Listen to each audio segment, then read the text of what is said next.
Hermano, con la ayuda del Señor, vamos a seguir estudiando esta hermosa epístola.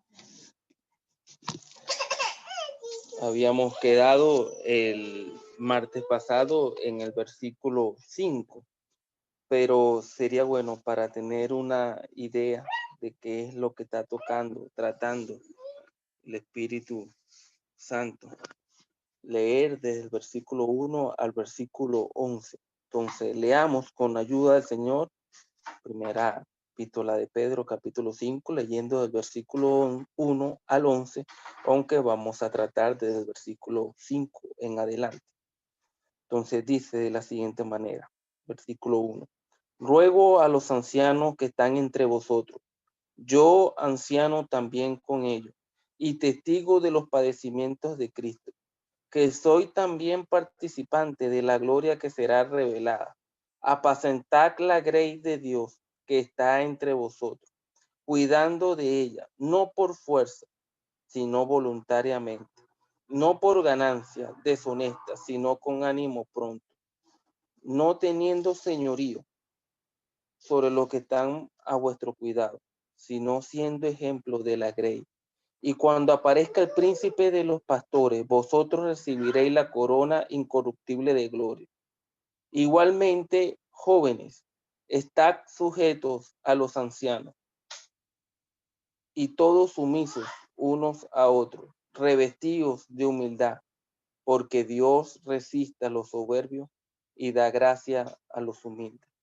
Humillaos, pues, bajo la poderosa mano de Dios, para que Él os exalte cuando fuera tiempo, echando toda vuestra ansiedad sobre Él, porque Él tiene cuidado de vosotros.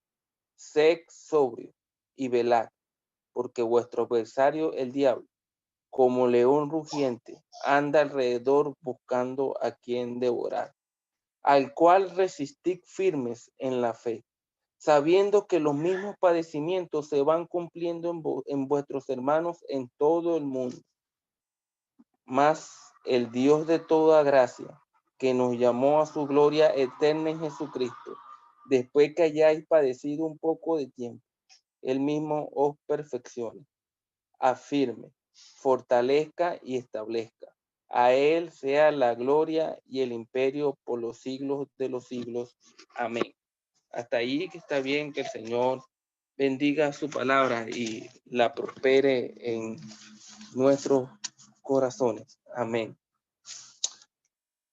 Como dije al comenzar el martes pasado, hermano, quisiera ver desde lo macro a lo micro y dividir este capítulo en tres grandes secciones. La primera sección ya la tocamos el martes pasado, versículo del 1 al 4, la palabra de Dios hablando a los ancianos de la asamblea. Versículos 5 al 11, que es la sección que nos toca hoy, la palabra de Dios hablando a los jóvenes y a los hermanos de la asamblea. Y la tercera sección, versículos 12 al 14, serían las salutaciones, los saludos finales. Quiero también comenzar otra vez diciendo que tengamos en cuenta el contexto en el cual fue escrito esta epístola a los hermanos que estaban dispersos, pero que también cuando tengamos ese contexto claro, la podemos aplicar a nosotros, aplicar a nuestra vida, y allí puede haber tantos frutos para nosotros que si nosotros realmente queremos aprender de la palabra del Señor, queremos guardar sus mandamientos, Él va a hacer que la palabra en nosotros fluya, haga efecto y ser vasos limpios para que Él nos pueda utilizar, para que cuando llegue ese momento no tengamos de qué avergonzarnos delante de su presencia. Entonces, comenzamos en el versículo 5. Me llama la atención porque comienza y dice igualmente. Es un otro conector de esos conectores que hemos estado hablando en capítulos anteriores. Es como diciendo, está hablando de los ancianos, pero igualmente no estoy olvidando a los jóvenes ni al resto de los hermanos, y en este caso para aplicárnoslo a nosotros, de los que están en la asamblea. Igualmente, esto también es para ustedes. Dice, jóvenes, estad sujetos a los ancianos. Y mira, hermano, aquí en este versículo hay palabras que si uno las pasa rápido, quizás no detalla lo que significa, lo que esta palabra quiere y lo que esta palabra conlleva a nuestra vida. Y la primera palabra que quiero destacar, y ojalá nuestros hermanos con la guía del Espíritu Santo también la toque para profundizar y sea de ayuda al pueblo del Señor y para edificación. La primera palabra dice sujetos. Uno se pone a indagar qué es lo que significa esta palabra, qué es lo que está queriendo decir el apóstol Pedro cuando dice estad sujetos a los ancianos. Uno busca el concepto de sujetos y es estar agarrado, estar firme de algo, estar sujeto. Pero sabe, en el original tiene otro significado más valioso, más precioso. Y es que el significado en el original es completar. Completar a los ancianos, serles de ayuda. Y es la misma palabra, hermano, que si vamos a Lucas capítulo 2, cuando los padres del Señor lo buscaron y lo encontraron en el templo. Después, ¿qué dice? Y estaba sujeto a ellos. Los completaba, los ayudaba. Sin duda alguna era un hijo ejemplar, no había de qué señalarlo. Bueno, es la misma palabra aquí, hermano, que los demás sintamos el peso de completar, de ayudar, de ser útiles a los ancianos de la asamblea. Que cuando ellos puedan mirar a la izquierda o a la derecha, saber que pueden contar para cualquier situación, para cualquier obra, para cualquier responsabilidad en la asamblea. Y no mirarnos abajo y decir, no puedo, sujetos a los ancianos. Pero inmediatamente dice, y todos sumisos unos a otros. Y aquí la palabra sumiso, hermano, no simplemente quiere decir estar callado, sino que también tiene la idea en el original de nadie creerse por encima del otro, nadie creerse mejor que el otro, sumiso, estar atento.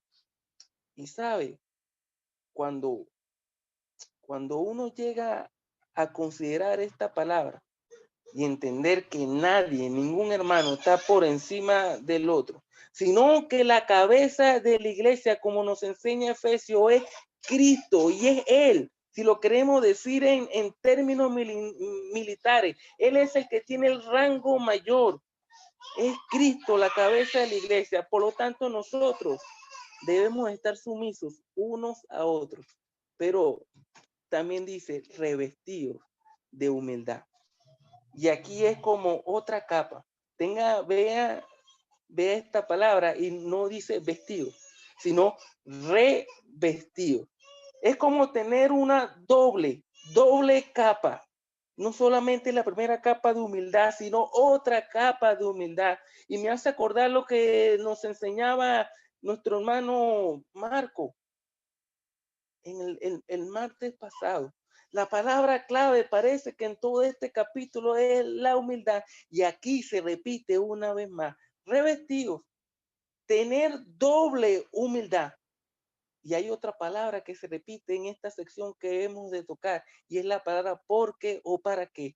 Parece que es el Espíritu Santo guiando a Pedro, no solamente diciendo las palabras que debemos hacer, que debemos aplicárnosla, sino el por qué y para qué debemos vivirla y aplicarla. Y aquí dice por qué, porque Dios resiste a los soberbios y da gracia a los humildes. Hermano, si somos soberbios, no somos sumisos y no vamos a tener humildad. Hoy es 6 y tocaba el proverbio 6 leer. Y es impresionante que una de las cosas que odia, que abomina el alma de Jehová son los ojos altivos. Si vamos al proverbio de hoy, capítulo 6, versículo 17, si mal no recuerdo, dice, 6 cosas aborrece Jehová y la primera, los ojos altivos, los soberbios.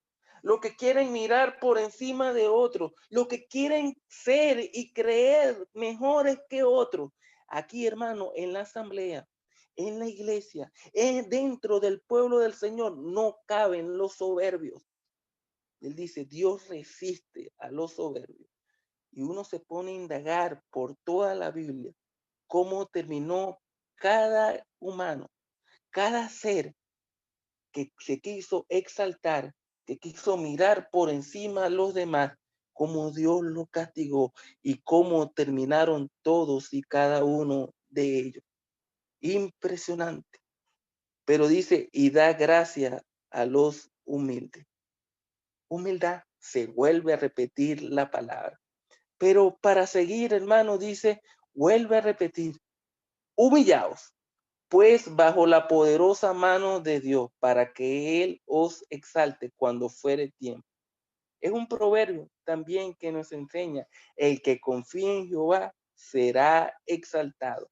Confiar en Él, y cuando fuere tiempo, Él os exalte. Vamos a Eclesiastés 3, ¿y qué es lo que nos dice? Todo, todo tiene su tiempo. De manera que si uno se pone a tratar de concluir este versículo, uno llega y se queda, es que uno solamente debe confiar y hacer. Y cuando sea el tiempo perfecto del Señor, Él también me exaltará. Pero después el versículo 7 dice, echando toda vuestra ansiedad sobre Él, porque Él tiene cuidado de vosotros. ¿Qué palabra es la ansiedad? Es un deseo, pero que no viene. ¿Sabe? Hay un proverbio también que dice que la esperanza que se demora es tormento del corazón. Se puede aplicar también a este versículo. Ansiedad, y debemos estar pendientes de esta ansiedad, porque muchos dicen que después de la ansiedad viene la depresión. Hermano, ¿cómo está nuestra ansiedad hoy? Nuestras peticiones, nuestros deseos, que muchas veces sintamos, pero que el Señor no nos está cumpliendo. Siento que el Señor no me está oyendo y le pido y le pido y le pido por esto. Podemos estar sufriendo de ansiedad, pero aquí dice, echar, depositarla en Él. Él mismo dice en los evangelios, llevad mi yugo, pero echando toda vuestra ansiedad sobre Él, porque, se vuelve a repetir la palabra, esta vez no es para, sino porque Él tiene cuidado de vosotros. Sed sobrios y velad. Y aquí la palabra sobrio es ser prudente, ser inteligente, no descuidarse, estar atento y velar.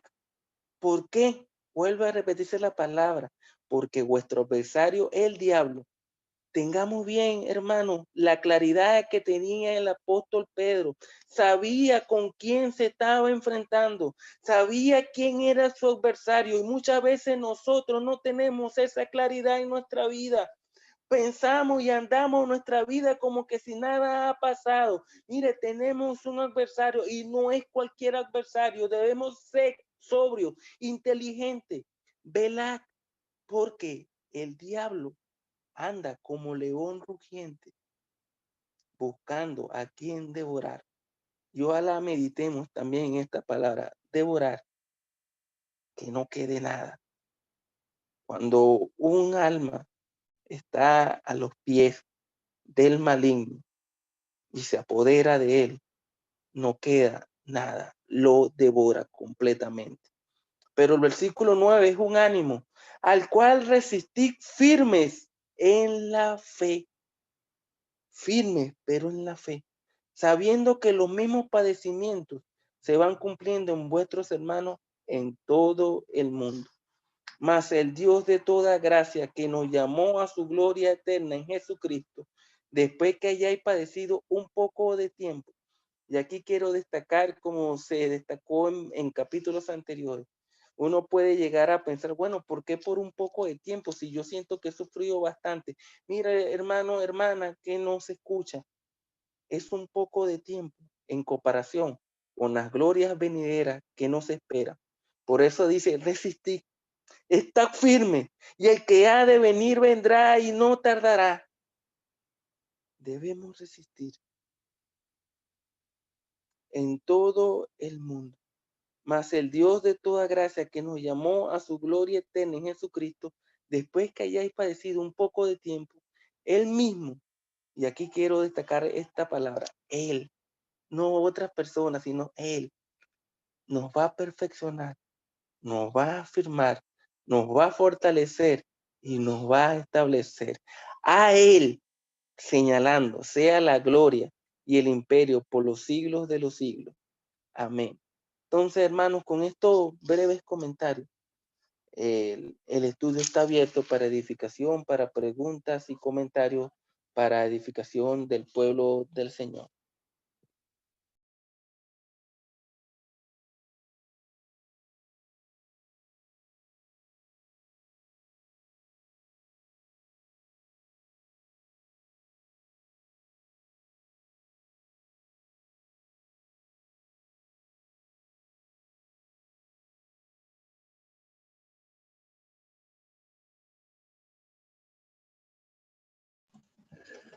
Bueno, dice igualmente, versículo 5, igualmente significa de la misma manera, homoyo, de la misma manera. Los más jóvenes, estad sumisos a los ancianos, y todos sumisos unos a otros, revestidos de humildad. ¿Por qué dice de la misma manera? Porque ha hablado de cómo los ancianos tienen que hacer su función. La manera como ellos lo tienen que hacer está dicho, pastorear la grey de Dios, dice el versículo, que está entre vosotros, cuidando de ellas, no forzados, no por fuerza, no puede ser bajo presión, no pueden estar presionados. Los ancianos tienen que ser personas no presionadas. Después dice, no presionados, sino voluntariamente. O sea, ellos tienen que ser ancianos de corazón, de voluntad. Después dice, no por ganancia deshonesta, esa es la motivación nefasta de la religión, ¿no? La motivación nefasta, que es las ganancias deshonestas. Si no dice con ánimo pronto, o sea, no necesita que le estén pagando. Yo soy anciano si me pagan tanto, eso es una cosa horrible. O sea, la manera no es esa. Dice, entonces, no así bajo presión, no por una motivación deshonesta, sino con ánimo pronto. Después dice la parte más dura de todo esto, que dice, ni como teniendo señorío sobre los que están a vuestro cuidado. Al anciano no se le permite ejercer un señorío o actuar como ejerciendo señorío. No se le permite eso. O sea, a la hora que usted ejerce un señorío indebido, usted se acusa. Porque ¿quién le va a hacer caso?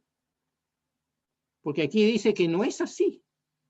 Entonces no debe usar ni palabras, ni expresiones, ni castigos, ni nada de eso del señorío si no estamos en el mundo.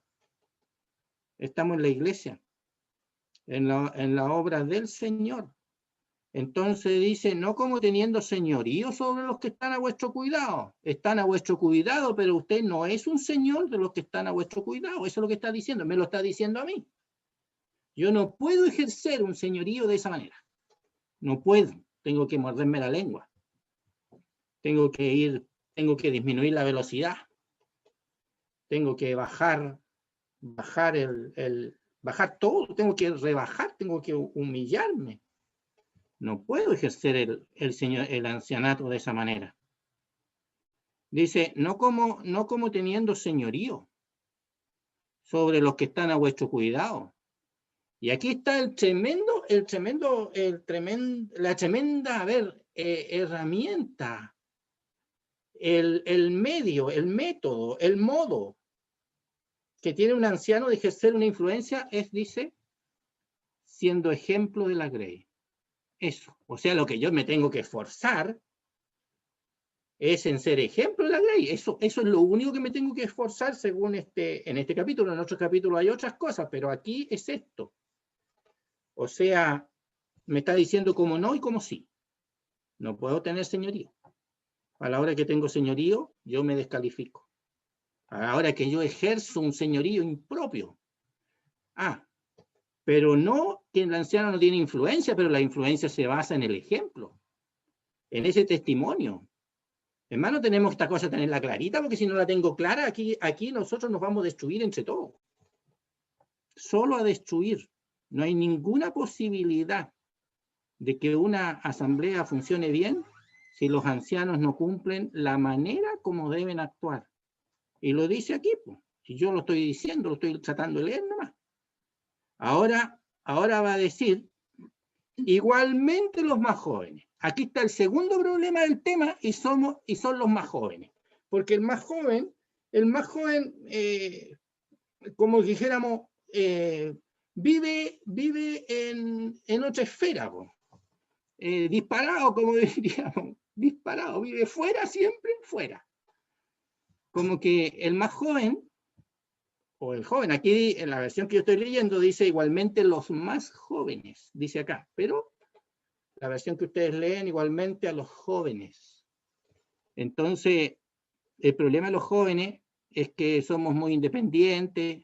La verdad es que desde el día que salimos del cascarón de nuestra familia, quisimos independizarnos primero de la familia, de los padres, y el joven tiene siempre esa lucha, que quiere siempre ir digamos, según sus propias decisiones, y no quiere someter nada al ejercicio de los mayores. Eso lo tuve yo cuando joven y pucha, no tengo nada bueno que contar de muchas cosas.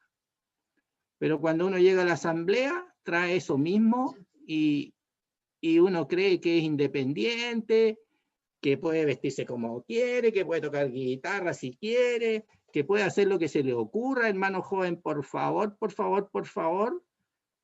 aquí la cosa es distinta. Entonces, si antes se le habló al anciano, ahora se nos habla a los jóvenes. Mira, me estoy poniendo entre los jóvenes, porque después dice uno, todos sumisos unos a otros, así que yo tengo que saber lo que es andar en sumisión. Pero el tema de la juventud es un tema que tiene que ser muy conocido, no solamente por la juventud, sino por todos nosotros. Yo me acuerdo que don Andrés Stenhouse decía que era muy exagerado, sí, pero decía que en una asamblea hay 30 jóvenes, 30 problemas. Mire cómo lo decía. Pero algo de razón tenía el viejito, algo de razón tenía el viejito, porque hay una cosa en la juventud, en la naturaleza que uno trae, que no está mortificada, que no está amortiguada, es como la cebolla a la cual usted no ha amortiguado esa cosa desagradable que hay. Entonces así el joven, pues el joven llega, sí, el joven es nacido de nuevo, pero tiene aquello que tiene que ser amortiguado, porque si no es amortiguado, oiga, es muy, muy, muy, muy peligroso y también para la asamblea. Entonces dice igualmente los jóvenes están sujetos a los más ancianos. Aquí le pone el más porque hace como que si fueran distintas etapas, pero usted puede ponerle a los ancianos o puede ponerle a los mayores. Los más jóvenes están sujetos a los mayores y todos sujetos los unos a los otros, y dice revestido de humildad, y si nosotros nos revestimos de humildad, entonces, ¿sabes? En la asamblea los problemas se disminuyen. ¿Cuántos problemas se disminuyen en la iglesia si yo fuera humilde? Por lo menos todos los problemas que tienen que ver conmigo se disminuyen. Todos los problemas que tienen que ver contigo se disminuyen. Todos los problemas de la asamblea, la mayoría, si no el 98% de los problemas de la iglesia se disminuyen si yo hago atención a este versículo y a los próximos que siguen. Oiga, no necesitamos ir a la universidad para aprender esto, ¿eh? Esto es cosa de leerlo. Está en castellano. Lo difícil, fíjese, lo difícil es aplicarlo. Lo difícil es que yo me convenza que tengo que actuar así. Lo difícil es que yo me disponga a actuar así. Lo difícil es que yo busque la ayuda del Señor para actuar así. Eso es lo difícil. Pero leerlo está facilito. Dice, de la misma manera los más jóvenes están sujetos, sumisos a los más ancianos. 1000 problemas se terminan en la iglesia cuando uno cumple este versículo. Después dice, y todos, o sea, me incluyo, sumisos unos a otros. Sumisos unos a otros. Quiere decir, sumisos unos a otros, es que yo no tengo que ser problema en una iglesia. No tengo que ser problema. Por supuesto que si hay un hermano que dice a uno una cosa que es absolutamente fuera de la Biblia, yo no le voy a hacer caso, no le hago caso ni del principio ni al fin, ningún minuto, ¿ya? Pero yo no tengo que ser un hermano problemático, no sea que lo que yo no le hago caso simplemente es porque yo soy un tipo problemático que siempre ando por la vereda del frente. Una vez me dijeron que un pariente mío andaba siempre por la vereda del frente, esa es la primera vez que escuché esa palabra yo. Que anda siempre por la vereda del frente. O sea, están todos de acuerdo con A y él es B, porque no puede ser A, nunca A, nunca. Oiga, ese hermano, porque es creyente, es nacido de Dios, el Espíritu Santo está ahí, tiene la nueva naturaleza, pero ya ese hermano, por favor, hermano querido, tú nunca más por la vereda del frente, a menos que la Biblia te lo diga claramente, que está el hermano equivocado. Pero si no, hermano, por favor, haga caso. Siempre haga caso. Con eso el 90% de las veces usted tendrá que hacer caso. Yo le digo que los ancianos nunca quieren el daño de la iglesia. Los ancianos nunca quieren que usted sea dañado. Así que el 90%, por no decir el 98% de las veces, usted debe hacer caso. Ahora, si usted lleva un ejercicio de sumisión, de sumisión a los ancianos, oiga, cuando no esté de acuerdo, creo que todos le van a entender por qué no está haciendo caso, porque usted es un hombre que por experiencia, ya por trayectoria, es un hombre que no es problemático. Bueno, creo que hablé demasiado, me quedo callado, no hablo más.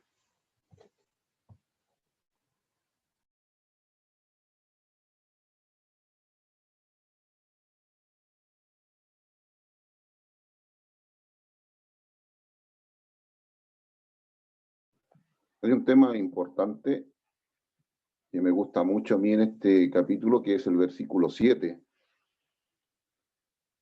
Es un versículo de consuelo, de seguridad, de poder. Y esto pudiésemos decir que está dedicado en toda la debilidad para el pecador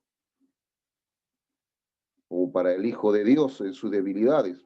Nosotros sabemos que somos pecadores salvados, a diferencia de los pecadores condenados que aún no tienen a Cristo. Pero este versículo es un versículo que debiéramos nosotros practicarlo, y es un versículo que está muy de moda, sobre todo en estos tiempos tan difíciles y complicados. Dice, echando toda vuestra ansiedad sobre Él, porque Él tiene cuidado de vosotros. ¿Quién? ¿A quién se refiere allí? Al Señor. Al Señor.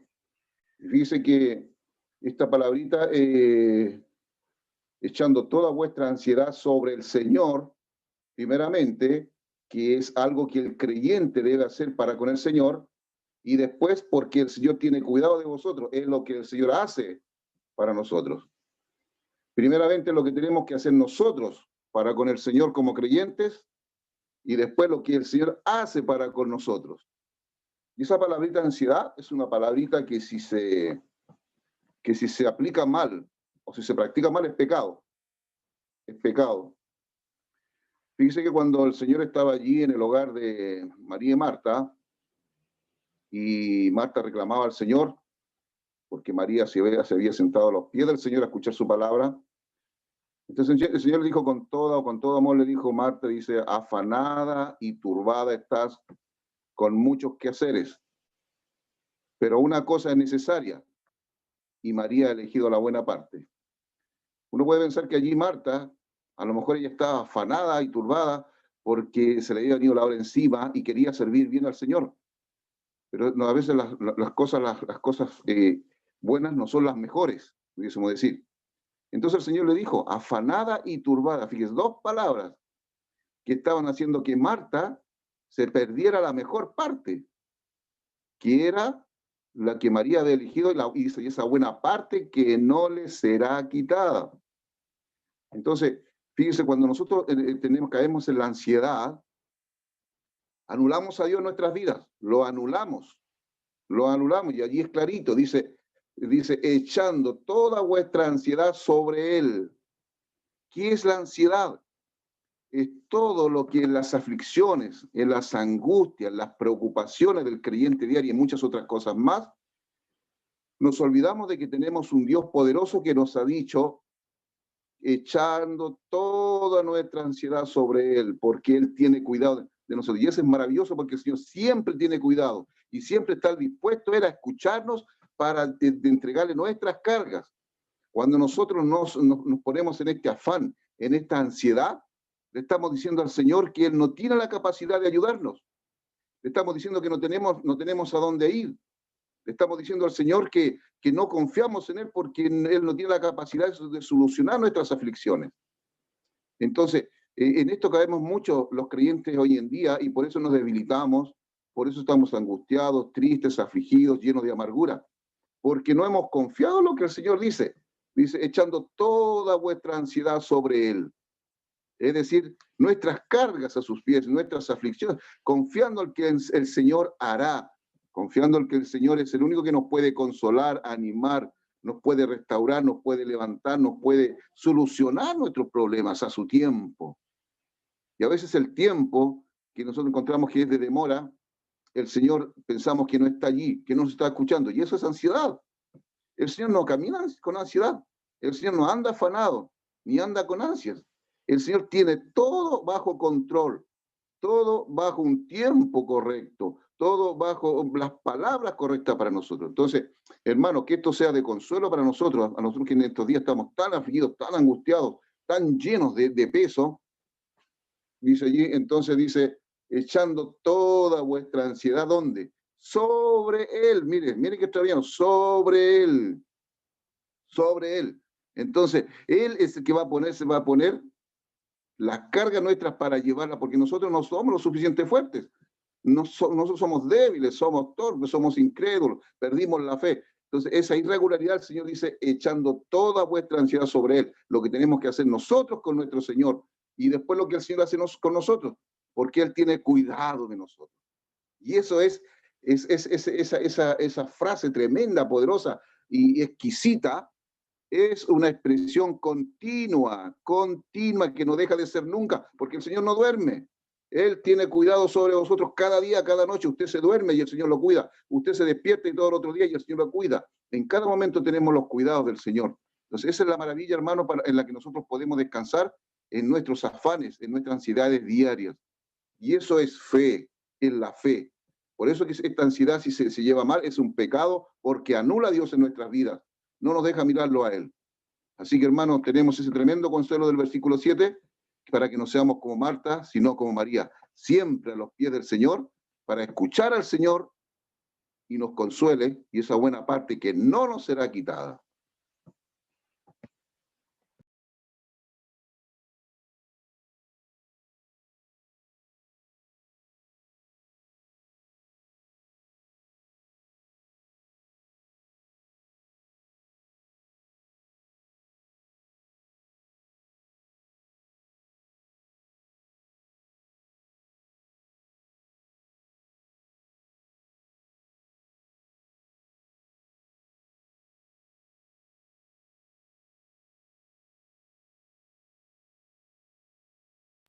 Si me permiten, hermanos, para aportar algo, estaba pensando en el versículo en el versículo 5 y 6, igualmente jóvenes, está sujeto a los ancianos y todos sumisos unos a otros, revestidos de humildad, porque Dios resiste a los soberbios y da gracia a los humildes. Y estaba buscando en mi mente ejemplos que encontramos en la palabra de Dios en cuanto a esto. Y pensaba en David, aquel joven se mantuvo humilde delante de Saúl, cuando él mismo sabía que David, él mismo sabía que él sería el próximo rey, pero él se mantuvo humilde y reconoció la autoridad de Saúl como el ungido de Jehová. Es un ejemplo por citar, viendo un joven sumiso a la autoridad. Dios resiste a los soberbios y da gracia a los humildes. Humillaos pues bajo la poderosa mano de Dios, para que Él os exalte cuando fuere tiempo. Y eso fue lo que ocurrió con David. Cuando fue el tiempo, Dios lo exaltó. Y veo en estos versículos varias promesas. Versículo 4, en este capítulo veo varias promesas. En el versículo 4 dice: cuando aparezca el príncipe de los pastores, vosotros recibiréis la corona incorruptible de gloria, refiriéndose a los ancianos.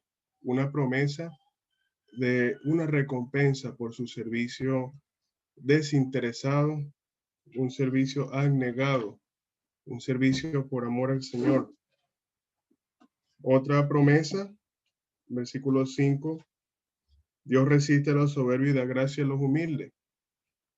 Eso es otra promesa, una que puede ser para mal, para aquel que obra con soberbia, pero una de mucha ayuda. Dios da gracia a los humildes. Versículo 6, también está otra promesa: Dios va a exaltar cuando fuere tiempo. Una exaltación. Y versículo 7, hay otra promesa más: Él tiene cuidado de vosotros. Ya el hermano José Luis habló claro sobre este versículo 7, no pienso añadir más, pero si hay algo también que nos ayuda a entender lo que es la humildad, es el capítulo 2 de Filipenses. Humillación y exaltación de Cristo. Y el apóstol Pablo está dando estas recomendaciones a los filipenses, que se comparen con lo que hizo el Señor, no mirando cada uno por lo suyo propio, sino cada cual también por lo de los otros.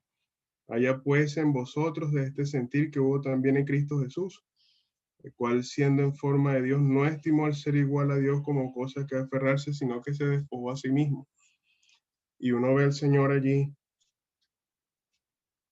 el que todo lo puede, el que todo. Yo pienso esto, hermanos, en que Dios pudo haber destruido el mundo nuevamente y volverlo a hacer, pero en su misericordia, Él quiso darnos otra oportunidad. Él destruyó allí al pueblo antidiluviano, pero para nosotros derramó su gracia. Uno ve que es un plan que ya Dios había trazado. Y el versículo 9 y 8 de capítulo 2 de Filipenses nos dice: y estando en la condición de hombre, se humilló a sí mismo, haciéndose obediente hasta la muerte y muerte de cruz, por lo cual Dios también le exaltó hasta lo sumo y le dio un nombre que es sobre todo nombre. De manera que uno ve la humillación y la exaltación. Dios resiste a los soberbios, pero da gracia a los humildes. Y Dios exalta a aquel que se humilla, aquel que permanece en humildad, y lo va a exaltar cuando fuere tiempo. De manera que el joven no debe exaltarse por aquel anciano o por aquel que ve que está en autoridad y no está haciendo las cosas como él cree que deberían hacerse. Uno fue joven y uno entiende claramente lo que es esto. Uno siempre veía cosas que no le parecía, pero después con los años uno entiende que ellos tenían razón de hacer las cosas como las hicieron. El joven juzga según su su edad, pero le falta mucha experiencia. Y las canas no son en vano. Las canas tienen mucha experiencia. Y aunque el joven tenga mucho conocimiento, no les sirve de nada si no tiene la experiencia. Y las canas tienen la experiencia. Por eso Dios da esa recomendación. Dios resiste a los soberbios y da gracia a los humildes. El joven, la actitud es humildad, sujetarse, reconocer la autoridad puesta por Dios, como lo hizo David. Él sabía que Saúl estaba haciendo mal. Él sabía que él iba a ser el próximo rey, pero él aún así reconocía a Saúl como el ungido de Jehová y estaba sujeto a él. Solamente quería aportar esto, hermano.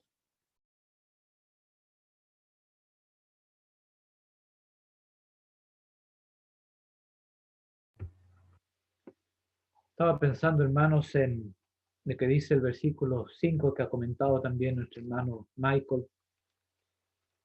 Dios resiste a los soberbios y da gracia a los humildes. Qué diferentes son estos conceptos. La soberbia, por un lado, y la humildad, por otro lado. Y lamentablemente tenemos que reconocer de que la soberbia muchas veces nos gana y nos vamos en pos de ella, a veces sin darnos cuenta.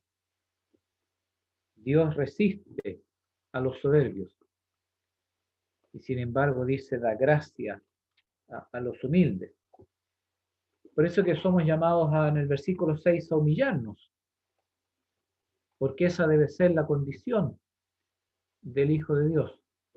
Humillaos pues bajo la poderosa mano de Dios, para que los exalte. También ya se ha comentado este versículo. Y todo esto para, como dice el versículo 8, podamos ser sobrios y velad. Sobrios y velad, porque tenemos un adversario, el cual está ahí, como se comentó al principio, al acecho. Así es que, tal como se ha estado diciendo, este capítulo entero habla de la humildad. Y nos hace falta, una y otra vez, considerar esto en nuestras vidas, la humildad. Una y otra vez, humillarnos bajo la poderosa mano de Dios, para ser sobrios y velados.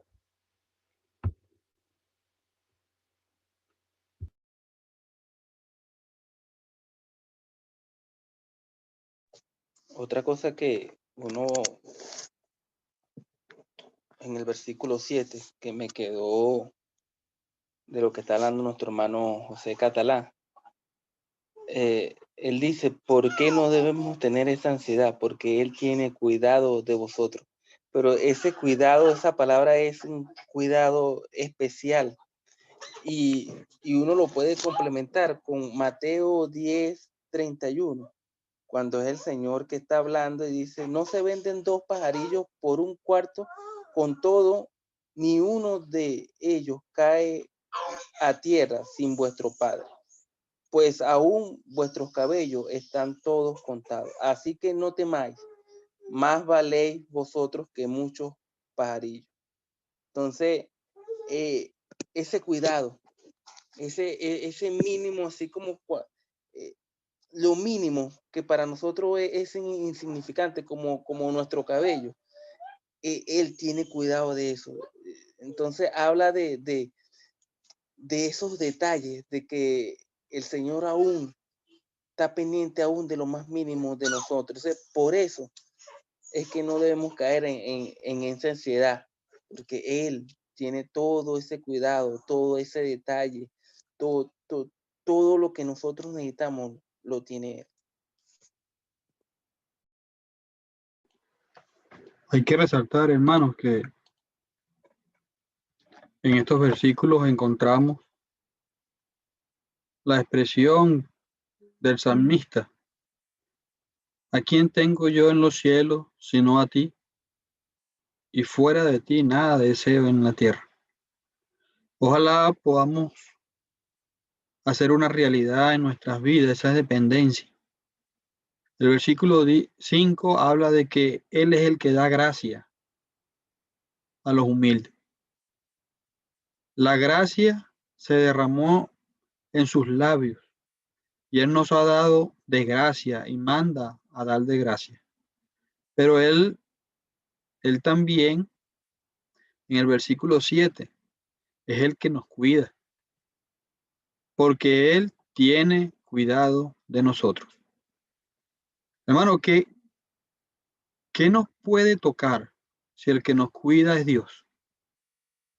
El salmista decía, caerán a tu lado 1000 y 10.000 a tu diestra, mas a ti no llegarán.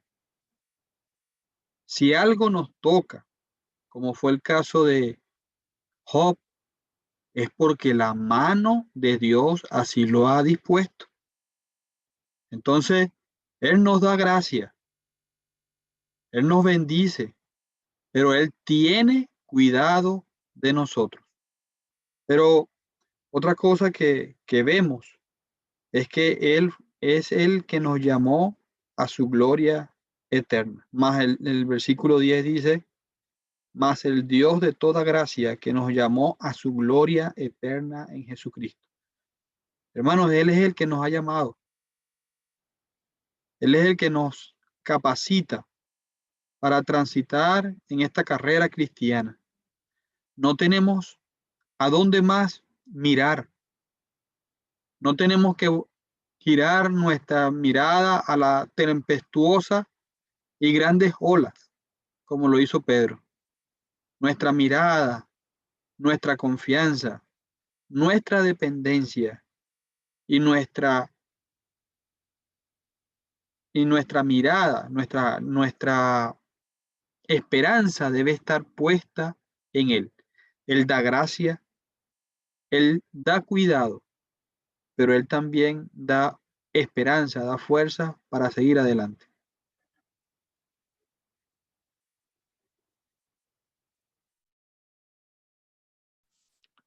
Hermano, quisiera comentar solamente un poco. Dice el versículo 5, que, bueno, anteriormente, como se ha dicho, da las instrucciones a los ancianos.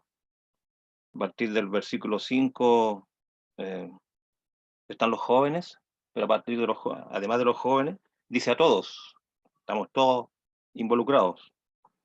Dice sumisos unos a otros. Otras versiones dicen que este es un trato especial de los unos para con los otros. Es un trato diferente, un trato especial. Y revestido de humildad. Esta palabra que es clave, la hemos mencionado, que está en Colosenses capítulo 3, versículo 12, de la vestidura de Dios. Es parte de la vestidura de Dios y tenemos que andar con humildad, con paciencia, con mansedumbre, con benignidad, con entrañable misericordia. Pero el versículo 6 dice, humillaos nuevamente. Dice, pues, bajo la poderosa mano de Dios, para poder echar toda nuestra ansiedad, toda nuestra codicia, todo lo que tengamos, la popularidad que queramos tener, todo el orgullo, porque hemos visto que lo opuesto a la humildad es el orgullo. Lo hemos visto con nuestro hermano Gilberto.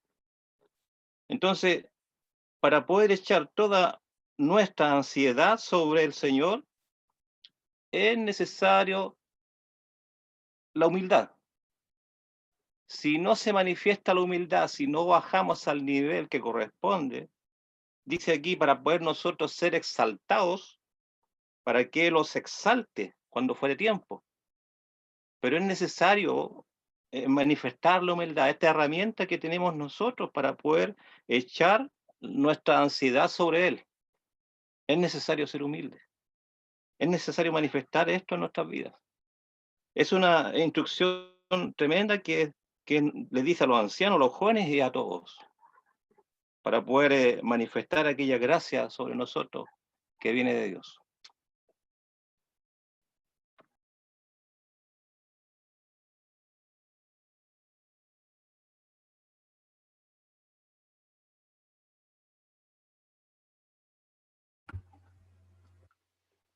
Bien, hermanos, si no hay otro comentario, podemos dejar nuestro estudio hasta aquí el día de hoy.